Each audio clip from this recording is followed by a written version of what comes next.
안녕하세요. 방금 소개받은 김선영 교수입니다. 제목이 딱 날 자는 꿈도 괜찮아 들으시니까 어떠세요? 뭔가 새가 관련돼 있을 것 같은 생각이 들고 막 궁금증이 이제 막 생기실 겁니다. 자, 이 책을 집필하게 된 이유는요. 몇 년 전에 제 주변에는 MZ가 참 많아요. 저희 자녀들도 MZ고 그리고 제가 가르치는 학생들 만나는 분들도 MZ가 많아요. 20대에서 40세까지. 그런다고 해서 제가 어린아이를 안 만나는 건 아니에요. 왜냐하면 병원에서 환자를 보고 내담자를 보면 유아동 문제도 많고 그다음에 최근에 와서는 노인분들의 어르신들의 문제도 많기 때문에 전 계층을 만나고 치료를 하는데 어린아이들은 그래도 부모가 있고 또 노인분들은 또 보호자와 나름 인생에 이제 여러 일들이 있으셔서 조금 수월하게 이렇게 치료가 진행된다면 MZ들은 너무 힘겨워하는 거예요. 그리고 어른들이 봤을 때 뭐가 고민이야. 그렇죠? 이렇게 좋은 환경에 우리 때는 이러지 않았는데 뭐 여러 가지 문제가 있어요. 자, 그런데 이들을 만나고 얘기를 하다 보면 제가 좀 미안해지고 또 이들과 소통을 하는 누군가가 있어야 되고 소통 창구가 있어야 되겠다라는 생각을 하면서 책을 집필해야겠다라고 해서 그때부터 집필을 했습니다. 그러면서 많은 사람들을 만나면서 이들이 너무 많이 아파하고 아파하는 걸 우리 예전에는 무조건 극복하라고 했잖아요.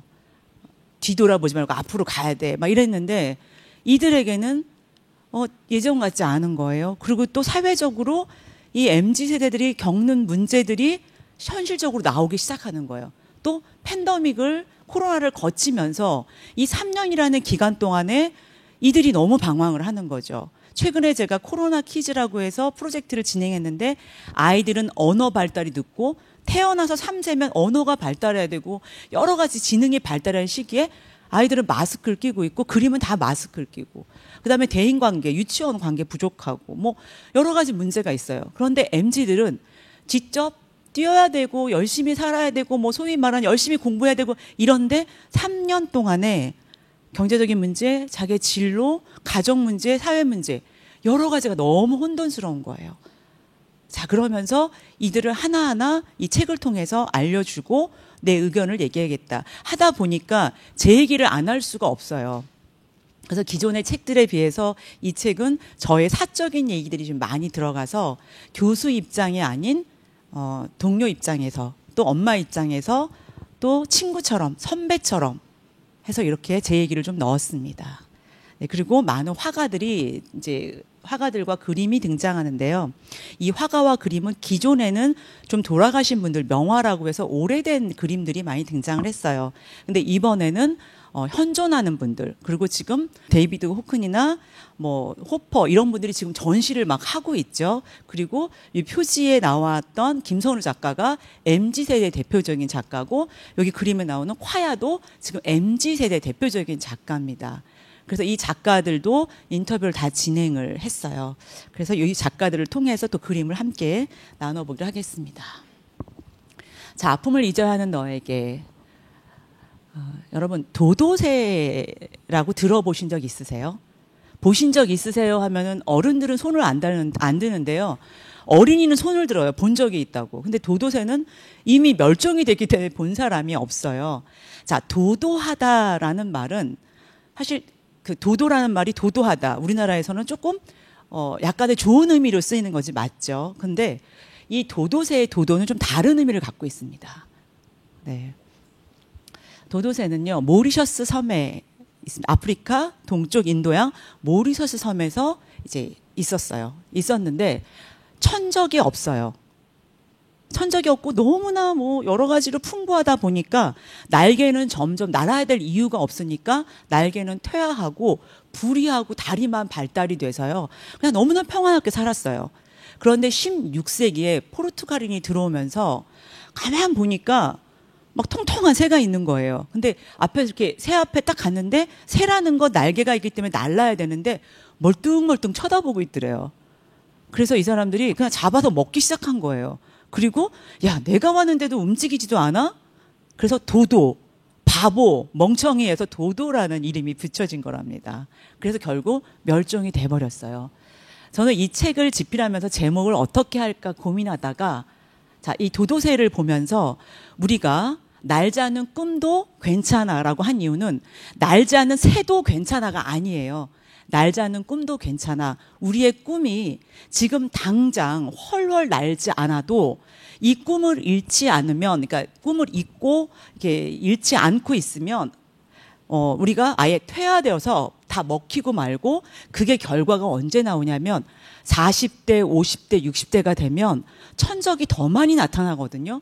나는 가만히 있는데 괜히 미워하고 나는 아무 잘못도 없는데 오해를 받기 시작하고 이런 여러 가지 사회적인 문제들이 생길 때 날지를 못하니까 대처를 못하니까 아주 힘들어지기 시작을 합니다. 그래서 우리가 좀 꿈을 갖고 지금부터 하나하나 연습을 하면 좋겠다.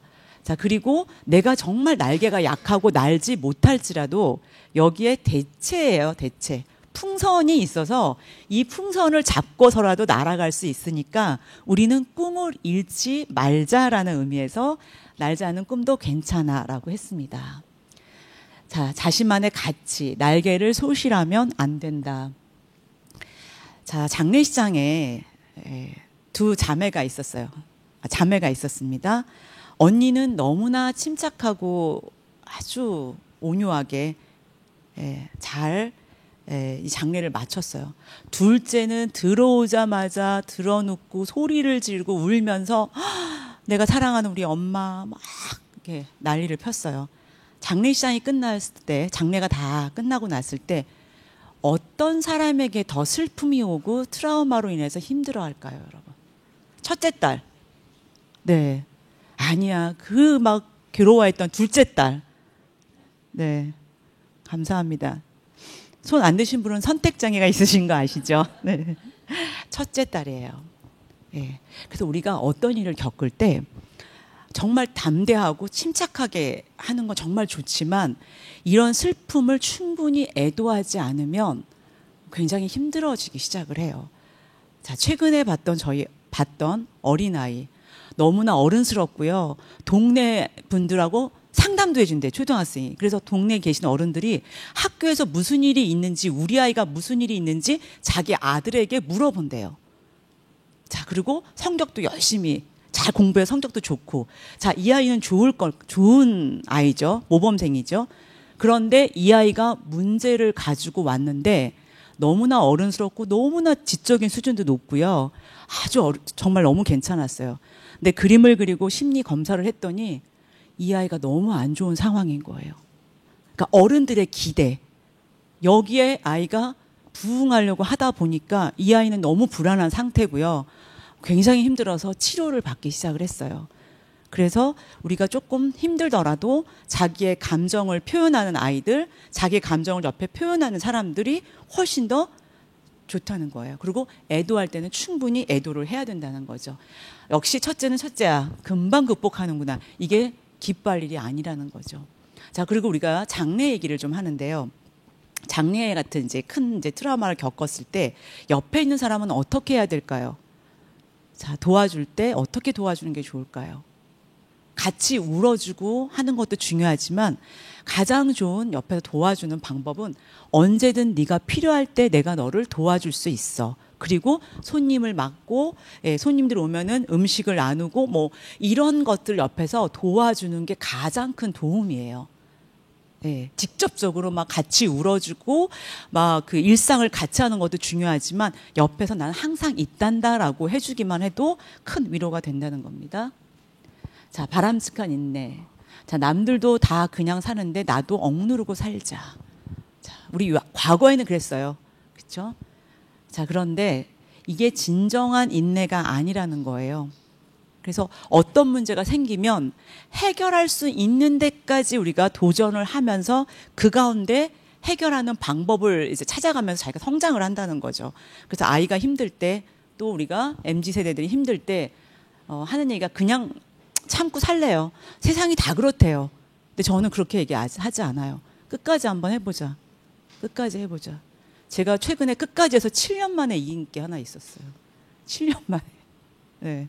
근데 그게 매달 7년 동안 그것만 한 게 아니라 이 여기에 대해서 잘못된 거는 잡아야지라는 생각들, 내가 한번 끝까지 해보자 이런 것들이 있었거든요. 이제 그것처럼 여러분들도 이거 나 그냥 마음대로 사는 게 아니라 억누르는 게 아니라 내가 요 문제를 해결해야지 하는 것들은 끝까지 도전할 필요가 있어요. 그리고 이거를 그냥 회피를 하게 되면 더 큰 문제가 다가옵니다. 여기 직장 너무 별로야 라고 해서 여기를 좀 약간 회피하는 기분으로 그만뒀는데 다음 직장에 갔더니 더 문제, 더 나쁜 상사가 걸렸다는 거예요. 자, 그건 뭐냐면 더 나쁜지 이거는 주관적인 건데 요 문제를 회피하고 넘어가면 또 다음 문제가 나타날 수밖에 없기 때문에 여러분들은 남들도 다 그냥 사는데 그냥 살자 이게 아니라 요 문제에 대해서 작을 때 짚고 넘어가고 이기기 시작해야지 결국은 큰 문제가 왔을 때도 감당할 수 있다는 거죠. 클로드 모네의 작품입니다. 이 작품 파라솔을 든 여인은 임산부들이 그리고 또 이렇게 좀 답답하신 분들 여행을 못 가신 분들이 뽑아준 그림 1위예요. 그리고 이게 왜 그러냐면 바람, 하늘, 구름 이렇게 자연이 주는 이런 이제 시원함 그리고 이제 삶의 아픈 구석구석이 다 날아갈 것 같은 느낌 때문에 이 그림을 많이 뽑아주셨어요. 그리고 제가 그림을 이제 선별할 때는요, 그냥 막 아무렇게나 고르는 게 아니라 어떤 책을 써야지라고 결정을 하고 목차가 정해지면 여기에 맞는 그림 선정이 최소 6개월에서 1년 정도를 선정을 합니다. 해서 만약에 현존하는 작가면 인터뷰를 직접 가서 해서 이 작가의 의도와 이 그림이 맞는지도 한번 검토를 하고요.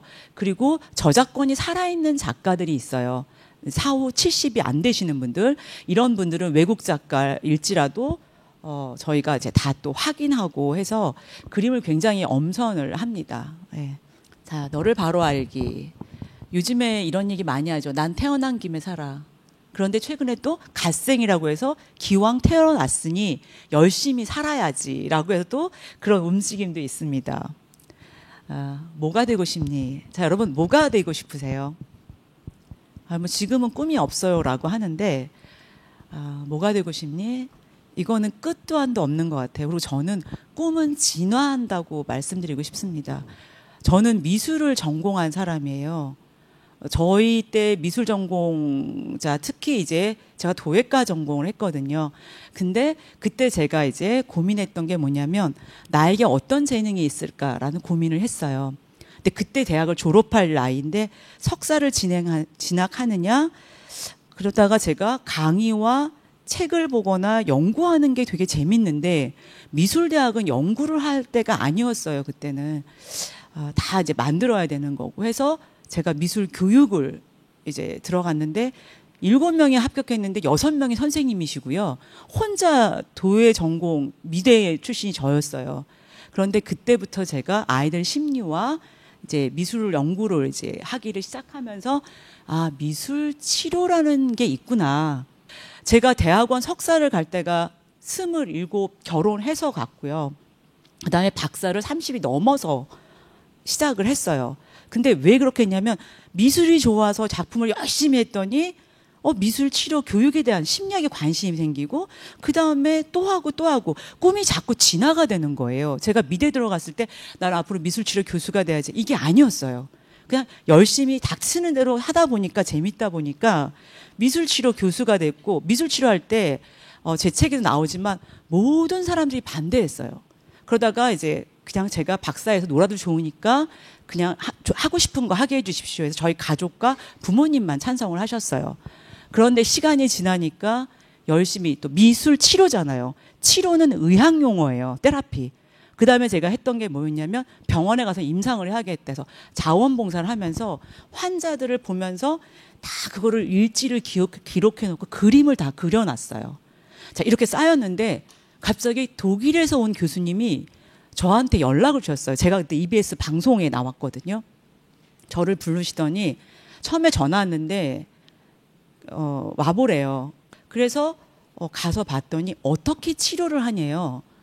그랬더니 보통 치료사들은 손을 작게 그리면 도벽이 있고 입을 크게 그리면 아이가 문제가 있고 엄마가 어떻게 있고 너무너무 해부를 잘한대요.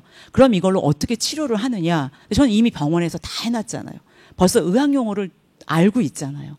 그래서 디프레이션일 때는 이렇게 하고 자폐 스펙트럼일 때는 이렇게 치료를 하고 했더니 한번 치료를 한번 해보시면 어떻겠습니까? 그리고 저의 특성상 미술을 했고 미술 교육을 했고 또 기질이 의사들하고 한번 붙어볼만 하겠다는 생각이 들었대요. 그러니까 싸운다기보다는 그 의료 세계에 아티스트로서 한번 해볼 필요가 있겠다는 생각이 들어서 제가 이제 시험을 봐서 들어왔어요. 근데 다음날 음악 치료도 있고 무용 치료도 다 했었는데 저는 이미 이 시스템이 2차 진료고 외국이 어떻다는 걸 다 알고 있었기 때문에 이게 적응이 잘 됐어요. 우리나라 의료법 잘 됐고 의사들하고의 이 약어라든가 이런 거 잘 됐고 컨퍼런스를 아침에 7시 반에 제가 제일 먼저 왔고 그러니까 이렇게 하다 보니까 갑자기 독일에서 한국에 있는 미술 치료하는 사람을 초청하게 돼서 제가 뽑혀서 갔고요. 미국의 MD 앤더슨도 갔다 오고 그리고 이제 그때 돈이 없어서 비행기가 그 당시에 24개월 할부가 됐어요. 그거 가지고 가고 아이 키우면서 왔다 갔다 하고 하면서 기회가 돼서 2005년도에 차병원에서 우리나라 최초로 의과대 교수가 돼요. 대학병원에 미술을 전공한 교수가 의대되고 그다음에 대학원장이 되고 해서 저는 꿈이 진화한다는 게 그게 다 이루어질 때가 제가 최연소인데도 그때가 40이 넘었거든요. 최연소인데도. 그래서 저는 여러분이 뭐가 되고 싶니? 꿈은 진화하고 꿈은 계속 꿔야 되고 내가 뭐가 되고 싶니가 황당한 게 아니라는 거예요. 그래서 꿈을 잃지 마시면 좋겠어요. 자, 먼저 나는 누구인가? 당신은 누구인가를 한번 생각해 보시면 좋겠어요. 제가 그때 그냥 도자기를 했다면 그냥 멋진 작가로 남았겠지만 지금 생각해 보면 제가 남들이 안 가던 길을 선택했던 그 당시가 참 선택을 잘했다는 생각이 들어요. 그래서 내가 어떤 성향이 있는지 그리고 늦은 건 없어요. 정말 늦은 건 없어요. 그리고 우리가 지금 평균 기대 수명이 우리나라 여성이 지금 85세 가깝게 남녀 다 해서 83세고 남성이 지금 80이 넘었고 여성은 85세예요. 기대 수명이. 그래서 여러분이 여성분들이 85세 이전에 사망하시면 조기 사망으로 기록이 돼요. 그리고 얼마 전에 뵀던 은사님이 92세시거든요. 그래서 100세까지 사세요 했더니 야 얼마 안 남았는데 100세까지 살려고 하면 너 너무 서운하다 야. 그래서 120세로 지금 늘렸어요. 자, 여러분 그 100세 이상 사셔야 되고 최소한 85세 이상 사셔야 되는데 내가 여기서 꿈을 중단하면 안 된다는 거예요. 꿈은 계속 꾸셔야 되는데 열심히 꿈을 꾸고 지금 최선을 다하면 그러니까 길이 이렇게 열린다는 거죠. 네. 자, 이게 콰야 작품이에요. 각자의 길을 고민하는 이 청년의 모습이 너무 예쁘지 않나요? 네. 뭔가 막 열심히 책도 보는 것 같고요. 맨발이에요. 그렇죠? 그리고 일로 갈까, 여기 갈까, 저기 갈까. 이 모습이 여러분들은 너무 이제 고민스러워 보이시지만 우리 어른들 입장에서는 어때요? 참 예쁘다. 이렇게 고민하는 모습 자체가 참 예쁘고 젊고 희망이 있고 소망이 있구나라는 생각이 드실 겁니다. 정체성을 찾아가는 길입니다.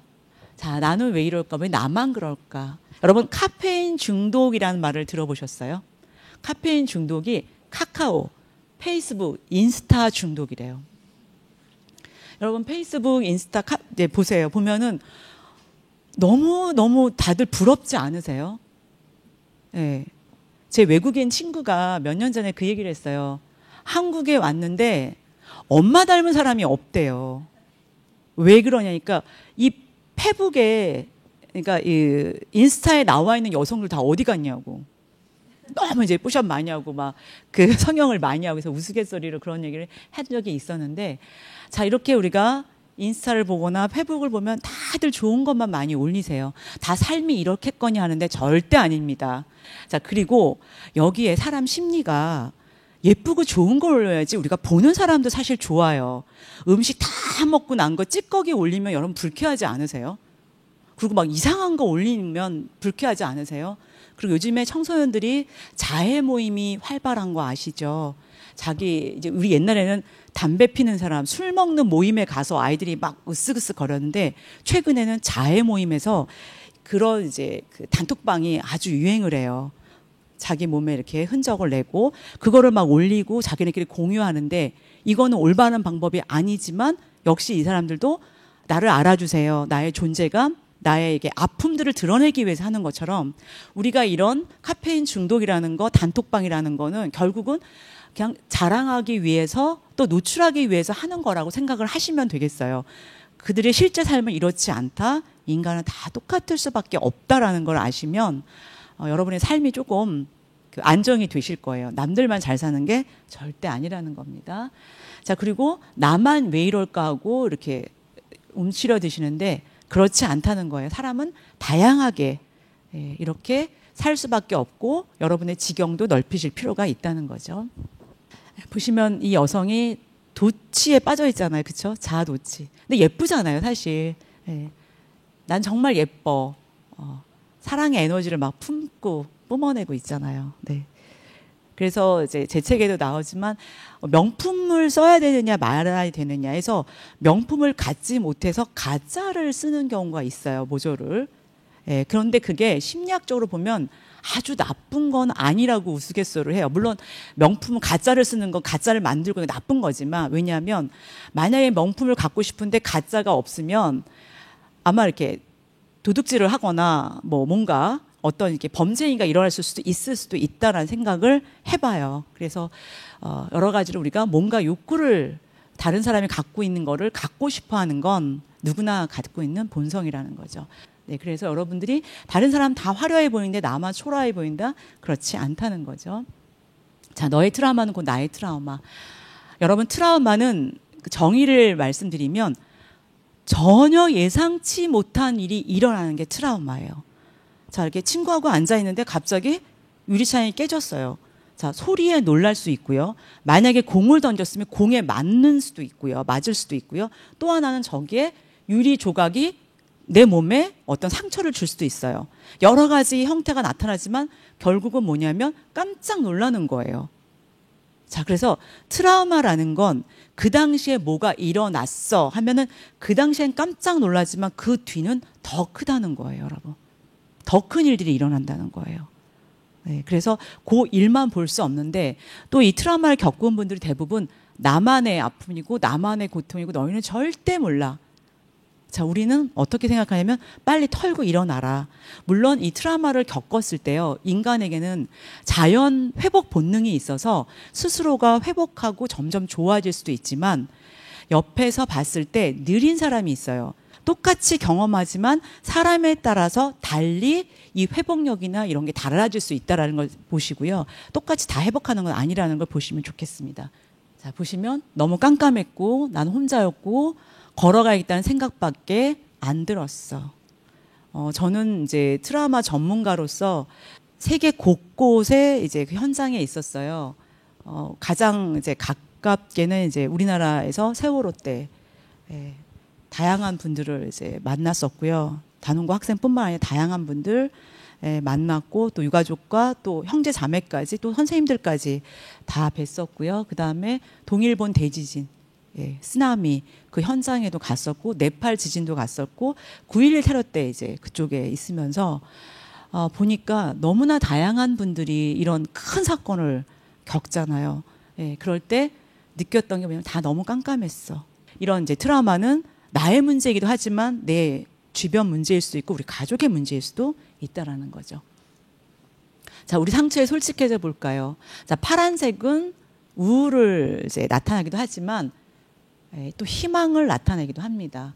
여러분, 내가 이렇게 힘들 때 옆에 이렇게 함께 해주는 사람이 있으면 얼마나 좋겠어요. 그냥 묵묵히 걸어만 줘도 우리는 너무 위로가 될 거예요.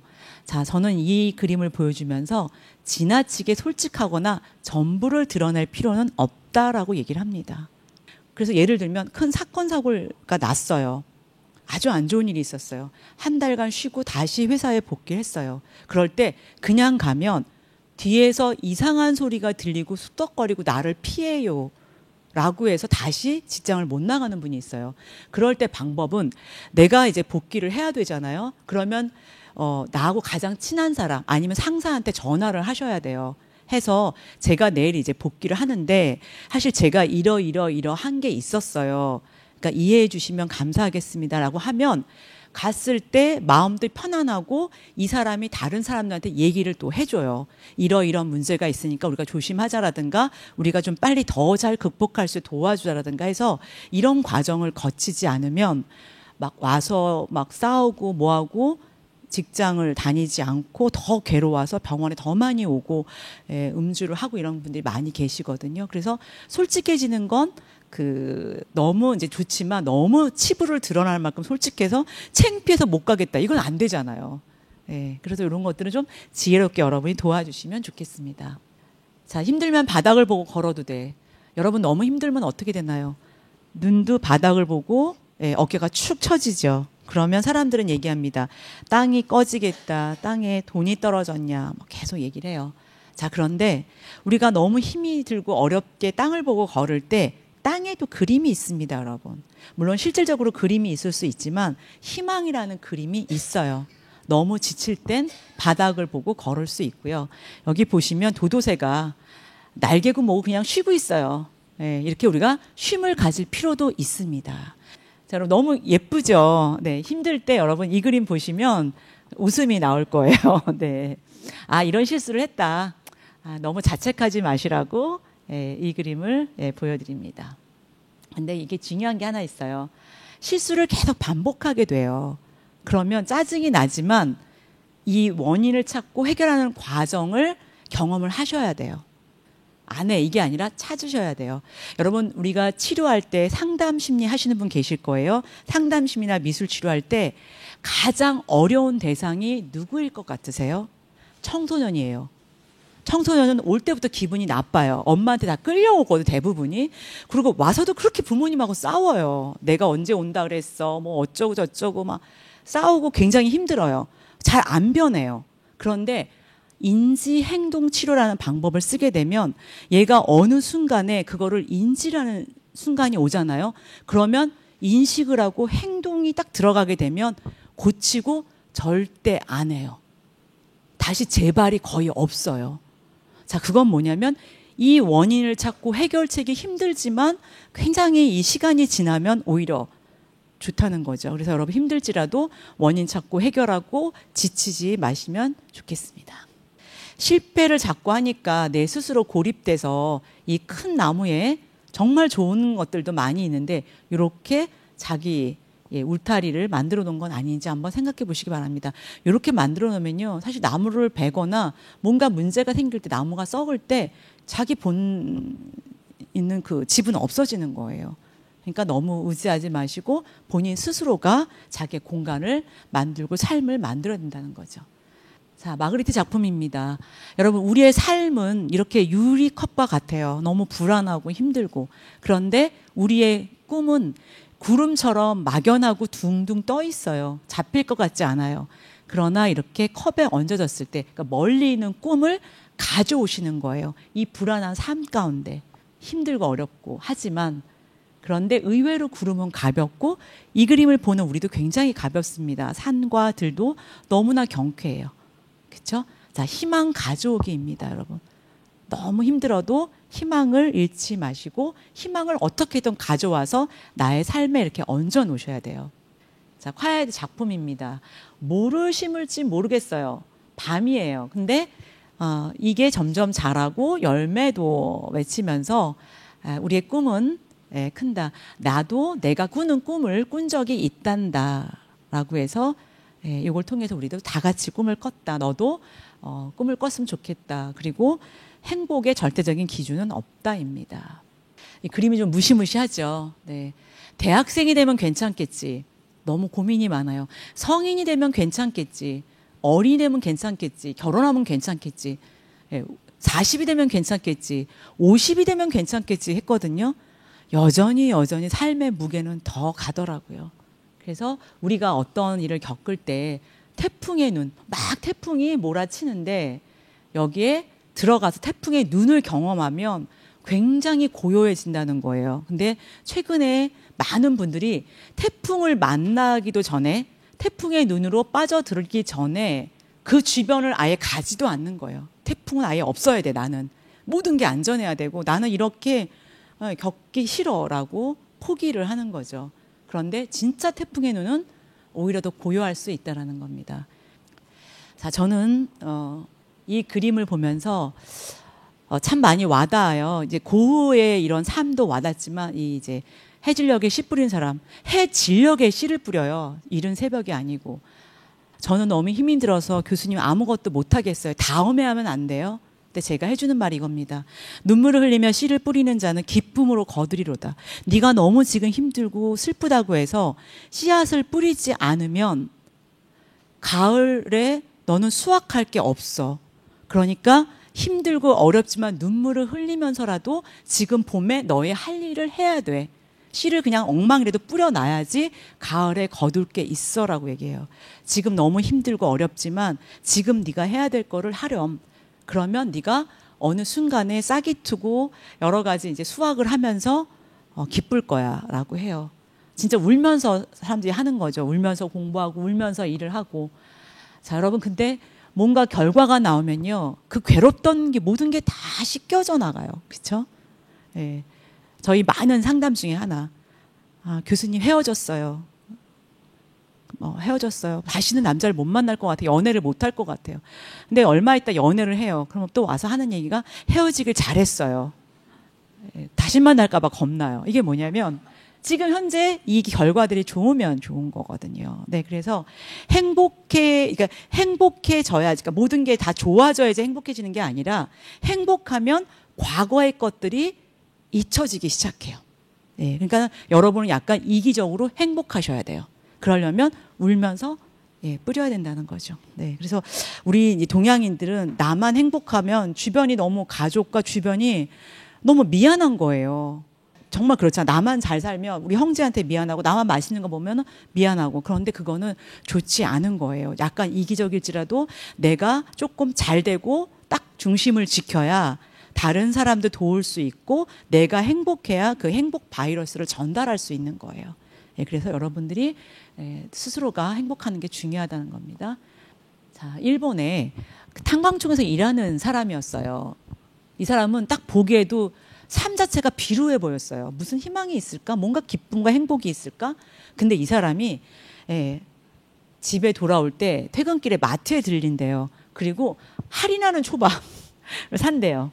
그리고 집에 도착해서 몸을 깨끗이 씻는데요. 이게 왜 중요하냐면요. 이 몸을 씻는다는 건 자기의 그 먼지 이게 더러운 걸 씻는 것도 있지만 자기 마음도 한번 정화를 한다는 거죠. 그리고 부드러운 잠옷으로 갈아입는데요. 그리고 TV를 켜고요. 좋아하는 사케 한 병을 딴대요. 비싸진 않겠죠. 그리고 사케와 초밥을 먹으면서 TV를 본대요. 그리고 나서 두툼한 소미불로 쏙 들어가 잠을 잔대요. 여러분 너무 행복해 보이지 않아요? 네. 그래서 이 사람 손을 봤더니 이 밑에 막 까만 석탄가루도 있고 여기도 막 주름의 석탄가루도 있대요. 근데 사생활을 보니까 이 사람이 항상 견디고 이런 삶이 비루하지 보이지 않는 이유가 이런 자기만의 행복을 누린다는 거예요. 네, 그래서 우리가 자기만의 이런 삶을 누릴 필요가 있고요. 여러분 죽음의 수용소에서 이거 많이 아시죠? 빅터 프랭클이 이제 의사인데 이 의사가 물을 한 컵 줬더니 남들은 다 마실 물도 부족한데 이분은 반만 마시고 그다음에 반은 유리 조각을 찾아서 면도를 하고 세수를 했다는 거예요. 참 한심하다 했는데 시간이 지나니까 어때요? 이 가스실에 노동력이 없는 사람들은 가스실을 보냈는데 이 사람은 얼굴이 멀쩡하잖아요. 수염도 없죠. 얼굴도 깨끗하니까 끝까지 살아남았다는 거죠. 그래서 그때 일들을 다 기록을 하고 미국으로 가게 되죠. 그래서 인간의 존엄성, 이 낭만이란 말이 뭐하지만 순수한 낭만, 그 안에서 그래도 본인이 견디고 났더니 이런 일이 생기더라라는 겁니다. 자, 이 그림이 참 예쁘다고 생각하시는 분은 아마 예쁜 연애를 하고 싶거나 예쁜 연애를 하고 있으신 분이실 거예요. 네. 어른들, 소위 말하는 40이 지나신 분들은 이런 그림을 별로 고르지 않으세요. 근데 20대, 30대는 이 그림을 많이 골라요. 이게 사랑하는 남녀인데 이게 앞이 보이지 않는 숲길을 서로가 온누이처럼 다정하게 걷고 있죠. 네. 이 사랑의 힘은 엄청난 겁니다. 자, 호퍼가 지금 전시하고 있죠. 서울시립미술관에서. 외로운 날이면 나는 늘 그림 앞에 앉아 있었다. 우리가 이렇게 날씨가 좋고 뻥 뚫린 창문 앞에 있지만 여러분은 어떠세요? 외롭고 고독하죠. 네, 우리는 현대인은 다 그렇고요. 혼자 있으면 외로워서 많이 여러분 힘들 거예요. 자, 누구나 다 그렇다는 거. 자, 그리고 이 외로움은 또 필요하다는 거. 네, 이건 중독이에요. 중독은 끊으셔야 되는 거예요. 그래서 우리가 아무리 너희의 자유가 허용이 되고 너의 그 감정이 이해가 된다 하더라도 기본적으로 지켜야 될 건 지켜줘야 되는 거거든요. 네, 그래서 이런 중독은 좀 빨리 끊는 게 좋다라는 겁니다. 네, 서서히 그러나 완전히 멀어져야 된다는 겁니다. 중독. 자, 여러분 이제 MBTI를 넣습니다. 여러분들이 어떤 유형인지 한번 보시면 좋겠고요. 이 MBTI는 마이어스와 브릭스가 스위스 정신분석학자 융의 이 심리 유형론을 토대로 해서 자기 보고식 성격 유형 검사 도구예요. 이게 30년 전에 나온 건데 아무도 사용 안 하고 있다가 최근에 와서 너무 많이 사용을 하는 거예요. 저는 여기에 좀 놀란 게 이력서, 심지어 대학원 진학을 할 때 또 연구원 뽑을 때 보면 저는 MBTI 무슨 형이고요. 이런 걸 다 쓰는 거예요. 그리고 최근에 네이버가 본인의 MBTI를 넣으세요 해서 연예인들을 보니까 본인의 MBTI 성향을 다 썼는 거예요. 요즘에 너 혈액형 뭐야? 별자리 뭐야? 이런 사람 없잖아요. 그렇죠. 그것처럼 이제 MBTI가 너무 대세인 거예요. 물론 MBTI는 정확하지는 않습니다. 그리고 오늘 내일 다르고요. 자라온 환경, 타고난 기질, 외부의 영향에 의해서 바뀌어집니다. 그리고 임상 현장에서는 절대 쓰지 않아요. 그러나 너무 많이 쓰기 때문에 사람들은 이제 많이 인정을 하죠. 자, 이렇게 MBTI가 유행하는 이유는 사람들은요, 범주화라 그래서 너랑 나랑 같아를 막 하는 거예요. 무슨 형이에요? 어머, 저도 제이 있는데 막 좋아해요. 막 물이 이렇게 끼리끼리하고 막 이렇게 몰려요. 그러다가 또 나는 독특해 해서 또 그런 면에 또 MBTI가 유행인데요. 근데 이제 MBTI가 근본적으로 왜 요즘에 와서 이렇게 MZ세대들이 좋아할까 보면은 나를 알고 싶은 거예요. 그리고 타인을 알고 싶은 거예요. 타인을 알고 싶은데 뭘 좋아해, 뭘 좋아해. 이게 떠나서 어떤 MBTI가 어떻게 되세요 하면 딱 나오면 아, 이런 유형이구나라고 아는 것처럼 나와 남을 좀 알고 싶어하는 마음에서 이 MBTI를 많이 활용하는 것 같습니다. 그리고 인간관계를 시작하는데 큰 도움이 된다라고 말씀하시는 분이 많아요. 처음에 이제 뭐 이렇게 선을 보거나 미팅을 하거나 뭔가 이제 모임에 갔을 때 이제 또 쑥스럽잖아요. 그럴 때 이제 이렇게 시작을 한다는 거죠. 자, 보세요. 여러분이 여기 책에 보시면 여러분이 이제 ISTJ다 하면 청렴 결백한 논리주의자다 해서 이렇게 직업은 여러분 그냥 대표적인 것만 넣었어요. 이런 유형입니다. 라고 해서 여러분의 유형에 맞는 그림을 선정해 드렸고요. 근데 여러분 단점이 있을 거예요. 예를 들면 여기 보면은 자, 이성적이고 실력파이긴 한데 어떤 게 조금 부족하다. 보면은 시간과 에너지를 낭비를 소화하고 못다 한데 못하다 하면은 이렇게 사람들과 같이 모여서 반대 성향을 보는 사람도 있으면 좋겠다라고 해서 보완하는 그림들이에요. 자, 이 책을 읽는 사람도 이 책을 읽지 않는 사람도 영영 아프지 않기를 바랍니다. 여러분 건강하시고 희망을 잃지 마시기를 바라겠습니다. 네, 제 강의는 여기서 마치겠습니다.